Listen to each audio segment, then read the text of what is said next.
model of satisfaction is wrong. Here's the model the world tells you. Work hard, make money, be successful, be admired, be envied. Bank it, die happy. And it's wrong. And there's anything about money, by the way.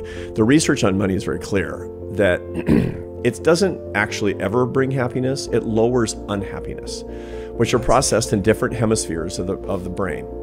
Happiness and unhappiness are not opposites. They're different experiences. And what happens is at low levels, money will lower unhappiness. So when I could finally go to the dentist, I felt better. The trouble is I don't know how to do the sums inside my brain. I just knew I felt better. And we always mistake lower unhappiness for higher happiness. And so early on, you're like, wow, I went from $15,000 to $20,000 a year, and I felt better.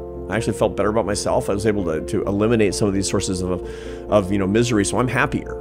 And so you get into the pattern early on. You wire your brain when you're a young person working your way up the ladder. More money, feel better. That means more happiness. And you realize that going from $250,000 to $300,000 is not doing it. That because it's not big enough jump apparently. And so you go and you go and you go and you go and you go, and you're basically just chasing a lure. It's a real tyranny.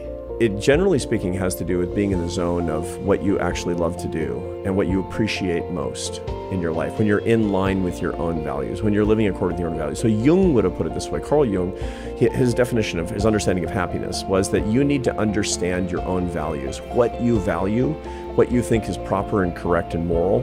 And if you know what that is and can articulate it and live according to that, you will be happy.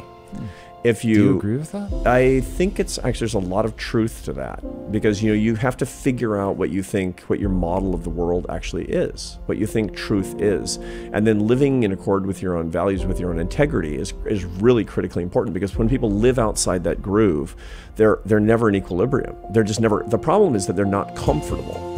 They're not comfortable in their own skin. And I've noticed this, I was working, it was good being the president of a think tank. I was lucky to be president of a think tank. I believed in the work, but it wasn't who I was. And so I was kind of out of my groove for 10 and a half years.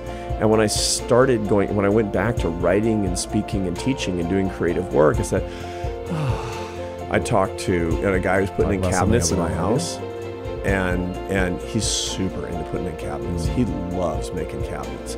He was talking about all the details, and he's so proud of his work. And I say, do you like your work? And he said, it doesn't feel like work. I went on a fishing expedition, deep sea fishing expedition with my son Carlos. He loves to fish. We go fishing, and the guy says every morning I wake up and he says, today I'm going fishing.